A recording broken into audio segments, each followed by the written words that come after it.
Take a moment to settle in. Find a comfortable position where you feel at ease. Close your eyes gently and take a deep breath in. Breathe in slowly, filling your lungs with calm and peace. Hold for a moment and then slowly breathe out. Let all the tension melt away with your exhale. Now, imagine you're standing in a quiet forest, surrounded by tall trees that stretch towards the sky. Feel the soft earth beneath your feet. The air is cool and fresh, with the scent of pine in the breeze. With each breath you take, feel yourself sinking deeper into the calm, your body relaxing. Your mind growing quieter, free from the noise of the day. As you breathe, feel the weight of the world lifting from your shoulders. Slowly, gently, let your muscles release. Feel your body becoming lighter, more at ease. Take another deep breath, filling your lungs with tranquility, and exhale, releasing any remaining tension. Now, you are ready to experience a peaceful moment, free from stress and worry. Just enjoy this calm, and let yourself fully relax.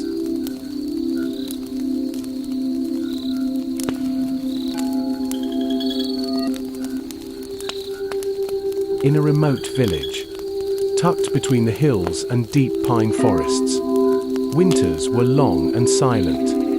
The people lived quietly, surviving off what the land offered. Their homes were simple, but sturdy, and life passed slowly, measured by the creak of the wood floors, and the smell of smoke, rising from old stone chimneys. They believed in stories, not the kind written in books, but the kind passed down in whispers, shared near fireplaces. When the wind howled too loudly, the most feared of all those stories was the one about the wolves. No one remembered exactly when the legends began, but they returned every year. It was said that during the coldest night of winter, wolves would come down from the northern woods. Not ordinary wolves, but something older, smarter, different. They didn't hunt animals. They didn't leave tracks. They didn't make a sound. But always, by morning, someone was gone.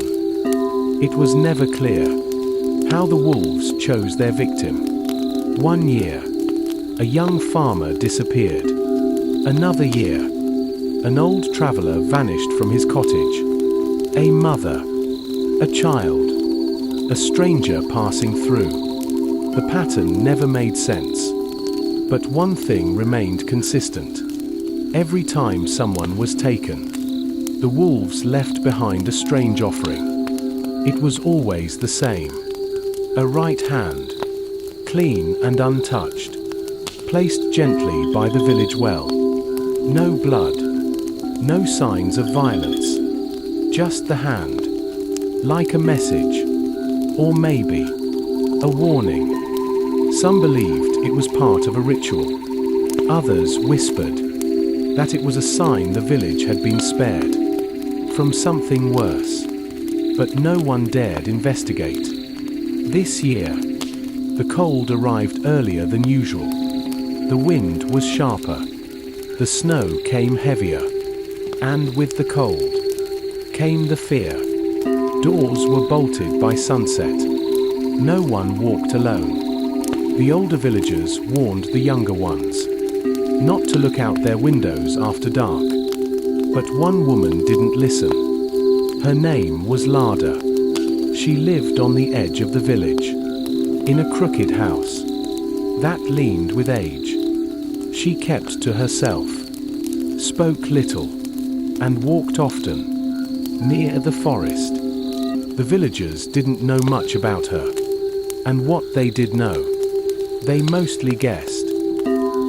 Some said she talked to the birds, Others believed she was cursed. They called her strange. But none of them ever confronted her. Not out of respect, but out of fear. On the night the wolves were expected, the village remained silent. Snow blanketed the rooftops, and a bitter wind curled through the cracks in the walls. No one dared to sleep deeply, afraid of waking up to another missing neighbor. But Lada did something no one expected. She lit a lantern, wrapped herself in a long grey coat, and walked straight into the forest. Lada walked deeper into the woods, her lantern glowing faintly against the trees. The snow was untouched, and the silence around her was thick, too thick. Even the owls had gone quiet.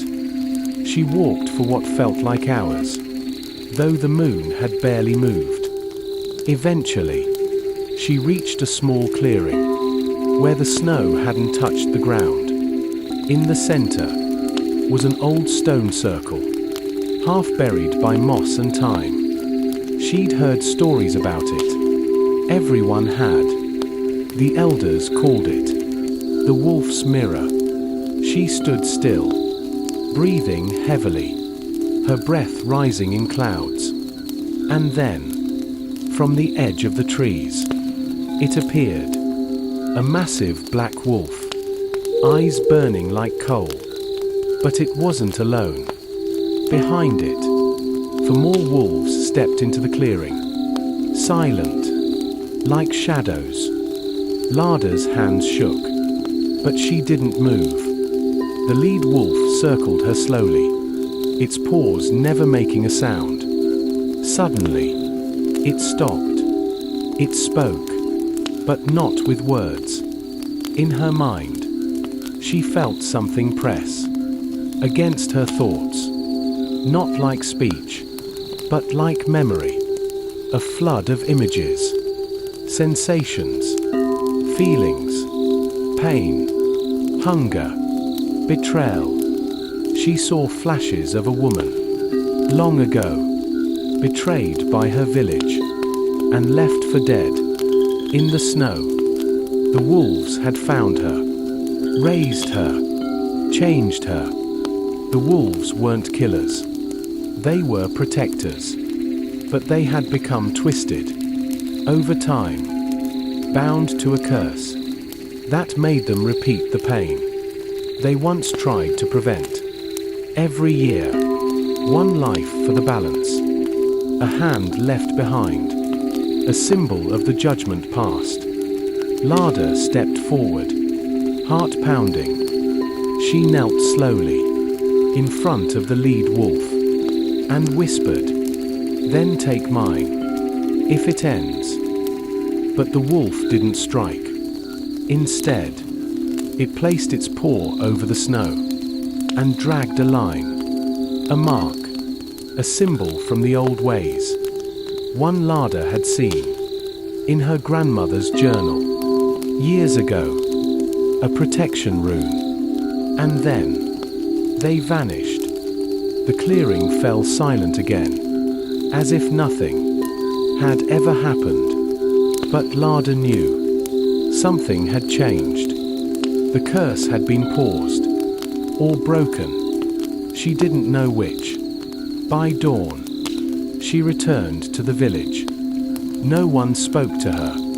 No one asked. But they all saw. No hand by the well. No one missing. And that winter, the village slept peacefully, for the first time in generations. But legends say that every few decades, if the snow falls heavy and the wind howls low, the curse may return, unless someone like Lada walks the forest again.